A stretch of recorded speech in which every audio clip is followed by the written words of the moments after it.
begun. Friday's jobs report was encouraging, to say the absolute least.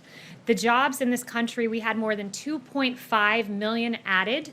The prediction was that 7.5 million jobs would be lost. This was a 10 million swing toward the positive side, and in fact, the greatest number of jobs created in a single month on record.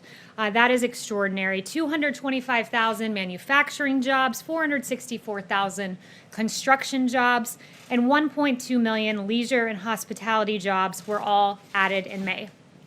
Beyond that, the number of workers who reported being on temporary layoffs decreased by 2.7 million in May. And more than that, and this was a great number that was pointed out to me today by the CEA, 300,000 jobs were created for Black Americans in particular. That's in May, and that was a 1.7% increase, so very encouraging numbers there from the CEA that they highlighted for me, BLS numbers that they highlighted. May's jump in average weekly hours also is an encouraging sign, because increasing hours is a sign that employers need to hire more workers to meet demand. For all private sector employees, average weekly hours increased by 0.5% to 34.7 hours, the highest level since the series began in 2006. 73% of small businesses are open. That is up from the 52% right before the April jobs report reference period. Also, workplace visits are up roughly 40% from its pandemic low. The stock market is absolutely soaring. We saw with the S&P that it had its greatest 50-day rally in history. The Dow, likewise, is also booming. The markets clearly have confidence in President Trump, the jobs president who created the hottest economy in modern history once and will do it again. Also, commentators and economists have noted how great this jobs report was. Yesterday, we saw Mohamed El-Erian, the chief economic advisor at Allianz, say this will go down in history as the biggest positive data shock for the markets and the economy, and you saw how surprised the markets were. They surged on Friday, capping a strong week with the NASDAQ closing at a record high. He said it was also very surprising to the economists. Not a single one thought that we would create jobs. Everybody expected the unemployment rate would go up. It did not. Also, senior economic correspondent at the New York Times, Neil Irwin, noted that we have to think that the May employment numbers count as a strong win for PPP supporters. Obviously, the president signed that to law and has been a big cheerleader of the PPP. Typical economists missed it by 10 million, as I noted at the top of the briefing. 10 million. That's bigger than the entire state of Michigan nearly, and that's how much economists were off. Why is this happening? Well, it's happening because America has taken note of the fact that we have a president who ushered in the hottest economy in modern history, record low unemployment for Black Americans, for Hispanic Americans, for the disabled, for our veterans. Paychecks were beginning to rise under the President Donald Trump economy. We have the great jobs creator in office, and America clearly has confidence in this president. You have a president who fundamentally understands how to put this country back to work, and we saw that in action with the Friday jobs report. And with that, I'll take questions. Okay. So start with John.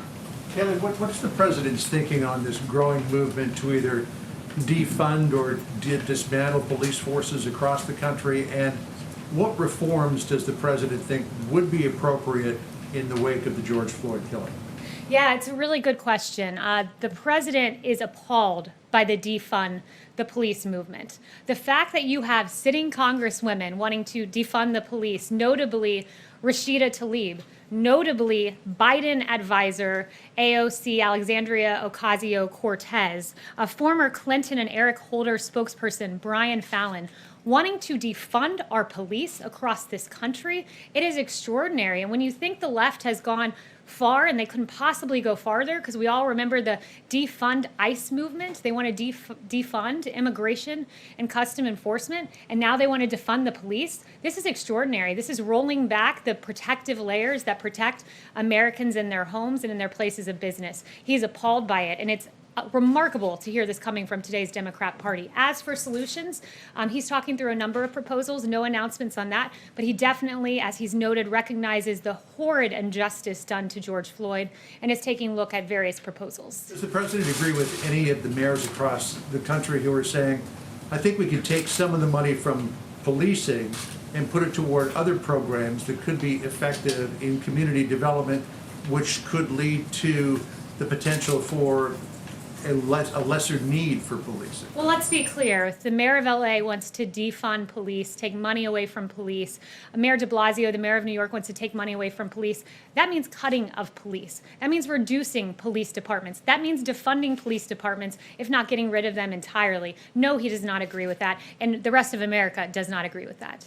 I have two questions for you. As you are going over your reforms and what you think is needed, does the president feel that there is systemic racism in law enforcement? The president's been very clear there are injustices in society. I've noted several for you that he's pointed out as a Republican primary candidate, noting the Sandra Bland video was absolutely horrible, noting George Floyd. There's a civil rights investigation into that. He definitely believes there are instances of racism, but look, he believes our law enforcement are the best in the world. He believes that by and large they are good people. The 750 who were injured defending this country from rioters in Antifa in the streets, as to be distinguished from the peaceful protesters, those 750 officers who were hurt defending our country were heroes, as was David Dorn, a police officer who lost his life, and Patrick Underwood, who also lost his life in the last week or so. He doesn't think that there is systemic racism in law enforcement. He believes most of our police officers are good, hardworking people, and there's a lot of evidence of that, and he has great faith in our police department. Okay, well, my second question, does he still believe that NFL players who kneel as a form of protest against police brutality should be fired? The president is very much against kneeling in general. The president has made clear for years that kneeling is tied to our national anthem, that it does not respect our military men and women across this country. He's not a fan of the kneeling movement. He's made that very clear, particularly because he thinks it's disrespectful to our military, as the kneeling originated at the kneeling during the national anthem. Do you think they should be fired? I have no comments on that. He is against the kneeling movement, though, as he's noted on Twitter as recently as a few days ago. You say yes, he Yes. does still think they should be fired? I have no information on that, and I have not talked to him about that. Is Yes. there anything in the Democrats' Policing Act that the administration supports? Yeah, that legislation, first of all, the text of it hasn't even been given to us. I've not talked with the president about that yet. He hasn't reviewed it yet. He's looking at a number of proposals, but there are some non-starters in there, I would say, particularly on the immunity issue. You had AG Barr saying this weekend he was asked about reduced immunity, and he said, I don't think we need to reduce immunity to go after the bad cops, because that would result certainly in police pulling back, which is not advisable. So he hasn't reviewed the legislation, but AG Barr, as a member of the administration, noted this prior to the proposal coming out. Does the administration support the banning of the use of chokeholds? Look, the president, again, hasn't reviewed this piece of legislation. The president is looking at what's a state issue, what's a federal issue right now. He's currently reviewing proposals, actually, on this very topic about police reform, so I'll leave it to him and not get ahead of him on that. But certainly we believe that the appropriate amount of force should be used in any police interaction with an individual. But 2 weeks after all of this civil unrest, why does the White House not have a plan? The president said on Friday that his plan for combating racism is a strong economy. How does that work? Look, that's an important part of combating racism, is making sure that there's equal opportunity for Black Americans in this country. This president, we hear a lot of words from Democrats about criminal justice reform, that they wanted this. Well, they got it with President Trump reducing racial sentencing disparities via the First Step Act. Democrats talk about economic opportunity for Black Americans and people in vulnerable communities, and this president has done that with opportunity zones. It was a good start, more than 900 places, creating private investment to help people get on their feet to start businesses in this country. HBCUs, record funding. This president has repeatedly, through his actions, stood up for the Black community, and a big piece of that is absolutely economic reform. And I'd finally note on the point of economic reform, the USMCA, these trade deals, the TPP, making sure that didn't take place, that directly advantaged hardworking men and women in Detroit who wanted their auto jobs. So his reformation with trade, and also opportunity zones is helping to ensure that Americans of all races have the same opportunity in the economic playing You're field. saying he will eventually have a police reform plan. He's looking at various proposals, so I won't get ahead of him. No announcements on that front, but he has been looking at them over the last few days. Yes. Yes. Kayleigh, there are reports that the administration is going to be pulling troops from Germany. Can you say how many and when and where are they going? Yeah, what I would say on that is first, we have no announcements at this time. I know there's reporting out there, but as of this moment, there are no announcements. The president's continually reassessing the best posture for the United States military forces and our presence overseas. I mean, we remain committed to working with our strong allies. Will he consult Angela Merkel before making a final decision? I'll leave that to the president. Again, no announcements at this time. And just one final, the new Lafayette Square fencing, do you have any indication on when that might be removed or taken down, since the protests have become more peaceful, and who makes that decision? Yeah, I don't have any announcements with regard to the fencing. That's not something that's in White House control in terms of securing the perimeter. But what I would say is the president has recognized that the protests have largely been peaceful. Why have they been peaceful? It's because of the actions taken by this administration. If you'll notice, Minneapolis was in chaos until the National Guard came in, and then it was secure. You had outside here in Lafayette Park, I noted the 750 law enforcement officers that were injured across the country. Well, 1/5 of those were in D.C. and the vast majority in Lafayette Park. And once the National Guard came in, D.C. was secure. That Monday decision by the president of encouraging governors to surge the National Guard made the difference.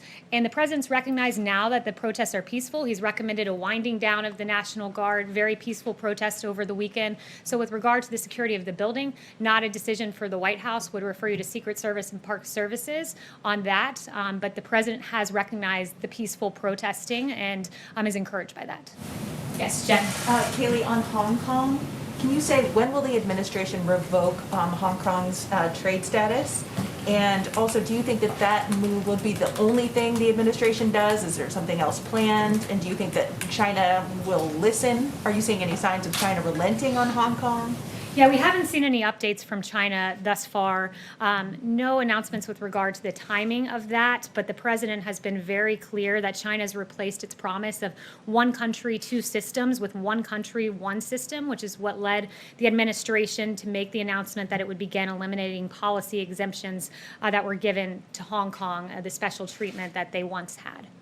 Kayleigh? Yes, Steve. Is there any, a week after what we saw in Lafayette Park last Monday night, are there any people here in this building who believe that, or does the president believe, that perhaps things went the way they shouldn't have gone?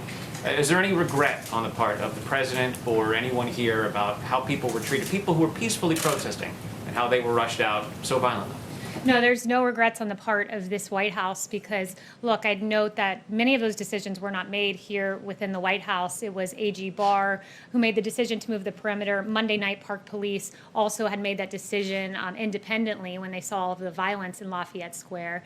And when, before these protesters were moved by Park Police and they issued that tactical order, there were 3 loud warnings. And as I believe it was A.G. Barr on Face the Nation noted, that some of those protesters moved back and adhered to the warning, but others of those protesters started hurling objects, and that was unacceptable. And Park Police acted as they felt they needed to at that time in response, and we stand by those actions.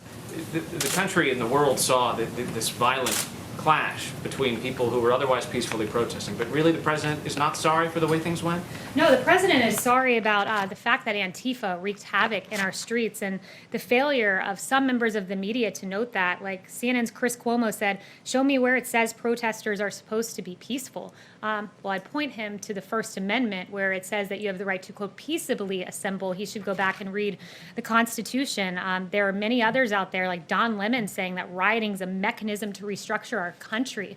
Burning down St. John's, using a pick to literally like carve out, as we saw in that video, concrete from the sidewalk to hurl at officers, that's not peacefully protesting. The actions of the rioters were not in keeping with the First Amendment. And I think the media needs to recognize there's a discernment between the peaceful protesters, many of whom I've seen, and the rioters. And yes, America will act against rioters. And yes, under President Trump, he will not allow burning buildings, 150 federal buildings to be defaced, and 750 law enforcement officers to be injured in our country. Can I ask you one more about the Yes, president? Ryan. Just to Oh, I follow- like the blue suit. Oh, thank That's you. a really snazzy look. Yeah. Just to follow up on that, you do know that the burning of St. John's happened on Sunday nights, and a lot of the violence that you were talking about, that happened on Sunday night. What he was asking about was Monday, when, as anyone who's down there knows, it was almost exclusively peaceful, especially in the moments before the chemical munitions were used on those protesters. So do you just want to clarify that about the burning of St. John's? Because that happened on a different day. Yeah, the burning of St. John's is what prompted the decision to move the perimeter. It's what prompted Park Police to say that evening, the perimeter must be moved. It's what prompted, yes, it's what prompted AG Barr to agree with that decision on Monday morning that the perimeter needed to be moved. But when you hurl objects at Park Police, when you don't move, after 3 orders are given, Park Police acted appropriately. When the shield of Park Police was batted down, when one person tried to grab a Park Police officer's weapon. That's not peaceful by any definition of the word. And one question on Yeah. the area in front of the White House is now officially known as Black Lives Matter Plaza. Does the president agree with that decision? I haven't talked to him about it. Haven't mentioned that to him. Yes. Kayleigh, does he agree in general the way that Mitt Romney stated over the weekend he does with the core message of Black Lives Matter? Yeah, Mitt Romney can say 3 words outside on Pennsylvania Avenue, but I would note this, that President Trump won 8% of the black vote. Mitt Romney won 2% of the black vote. I believe President Trump, people across the country recognize that while Mitt Romney has a lot of words, notably he said that 47% of the nation is dependent upon government, believes they are victims, believes that the government has a responsibility to care for them. Those were Mitt Romney's words not too long ago. The president takes great offense to those words. That's not America. Guess what America is? It's when given opportunity via a Trump opportunity zone, belief that Americans of all races can rise to the occasion and achieve, belief in HBCUs and giving funding, record funding to HBCUs, because we need to enable education in our country and school choice. Those kind of actions on the part of the president stand in stark contrast with the very empty words of Senator Romney. Yes. Thank you, Kayleigh. As you have noted, the president has talked about the protest, he's talked about the death of George Floyd, but he still hasn't given a formal address to the nation. Why is that, and are there plans for him to do that anytime soon? So the president has addressed the nation on this. I know several media outlets chose not to cover it, but when he was down in Florida last Saturday, he said, and I have the whole thing here, as he said many times, the death of George Floyd on the streets of Minneapolis was a grave tragedy. It should never, ever have happened. He spent several minutes going through this. In fact, half of his speech saying, I understand the pain that people are feeling. We support the right of peaceful protesters. We hear their pleas. And he went on and on and on. He said on Monday, I am your president of law and order and an ally of peaceful protesters. So he has said it. Some in the media have chosen not to cover it. Those words are out there and they're documented. Yes. Ebony. Yeah. Thank you. Obviously, we're hearing a very optimistic message from the president about the jobs numbers and the stock market recovery. But in an executive order on Thursday night, the president said that he had determined that without intervention, the US faced the likelihood of a long economic recovery with persistent high unemployment. I'm just wondering why we're hearing 2 messages from the president and how the American people are supposed to feel about the economy for the rest of the year. Yeah, well, the president sees Friday as a great stride toward what he ultimately wants, which is this rearing economy that we had where paychecks were growing and at the fastest for low-income workers. We were at a very good place before he chose to stop the economy to save 2.1 million lives potentially. So he took the action that was necessary at the time. He wants to get us back to that place we were at. He's the one who can do it. He's noted there's going to be a time of recovery.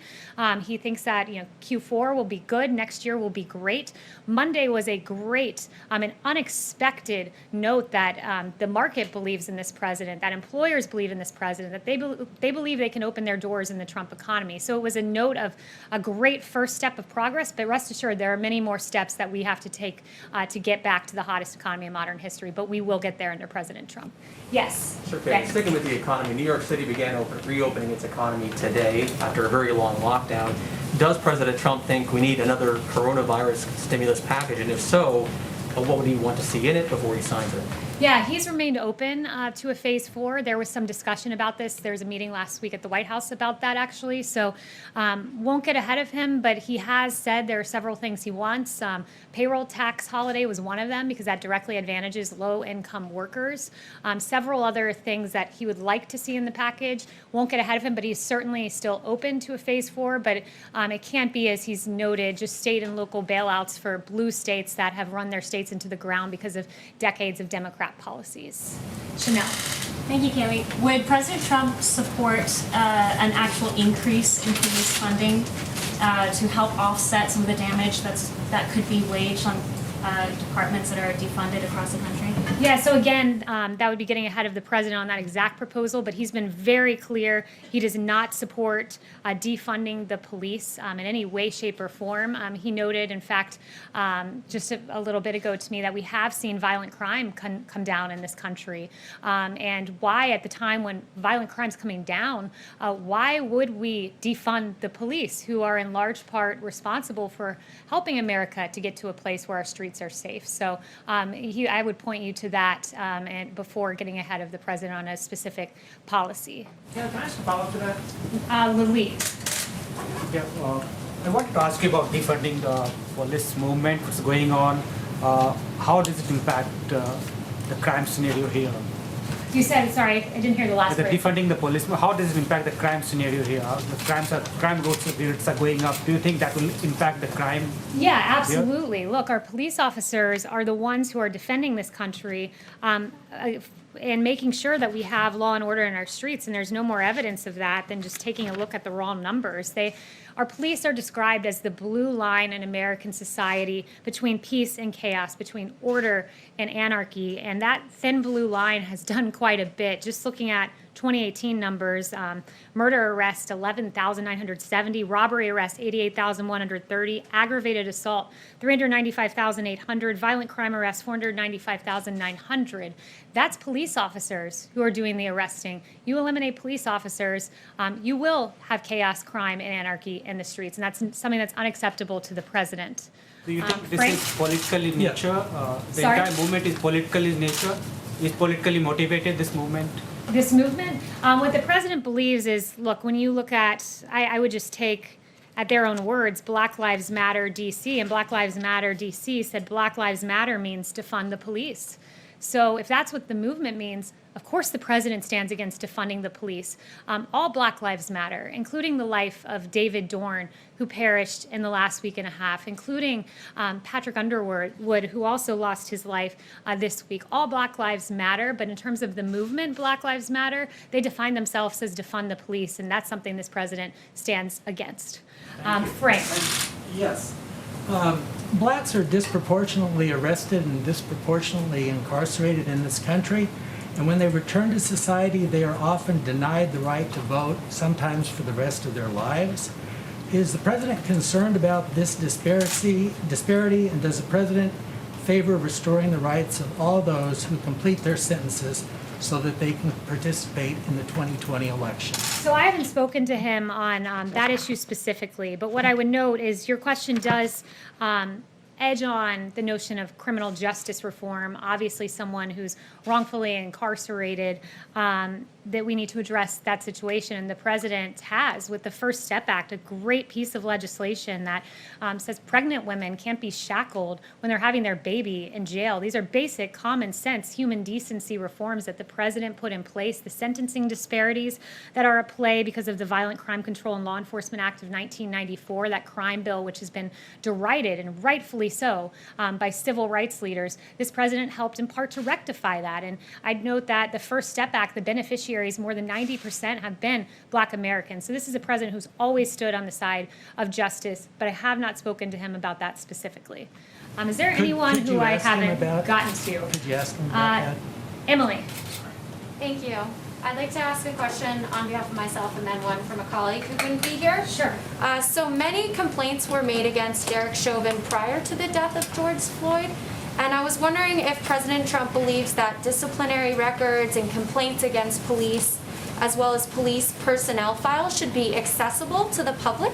States have differing laws on this, but should there be a minimum national standard on police transparency with respect to these complaints and records? Yes, it's a good question, but again, it would get to what the president's going to propose going forward, so I won't address that or get ahead of that. But the particular incidents you referenced of George Floyd, it was egregious, and that needs to be looked at and is being looked at, not just at the state level, but at the level of the DOJ as well.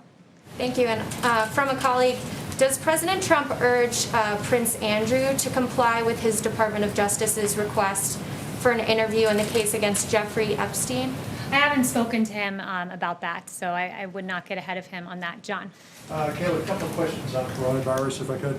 Is there any thought being given to returning to, if not a daily coronavirus briefing, frequent coronavirus briefings? And on the reopenings, the president said some weeks back that he would continue to monitor the situation and that if any states were doing things that he didn't think were appropriate, he would step in to intervene. Has the president, in any of these reopenings, particularly as coronavirus cases are increasing, which could be due in part due to increased testing, is he seeing anything that gives him concern? So I would note this. First, Dr. Burke sent me some new information before coming out here that new cases have stabilized, and many of the new cases are being identified through proactive monitoring and finding asymptomatic cases. Today, we saw the lowest new mortality report since the end of March, less than 500, and testing continues to expand with over 20 million done and more than 6% of Americans being tested, and in 7 states, nearly 10% of the population. So we are heading in a positive direction, even as we begin to safely reopen. But again, has the president seen anything that causes him concern?